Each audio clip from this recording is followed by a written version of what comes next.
আপনি কি দারিদ্র, অভাব আর টেনশনে ভুগছেন? আপনি কি চান আল্লাহ আপনার রিজিকের দরজা খুলে দিন?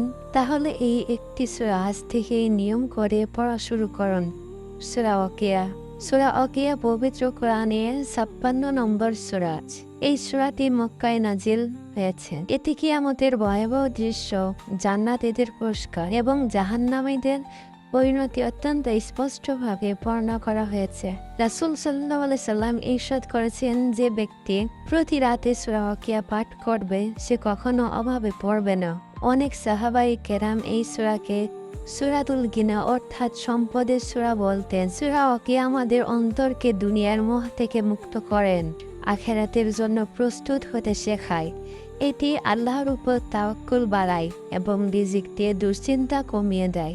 যারা নিয়মিত এই সূরা পড়ে তাদের অন্তরে প্রশান্তি আসে, দোয়া কবুলের আশা বাড়ে এবং আল্লাহ অদৃশ্য উৎস থেকে রিজিক দান করেন।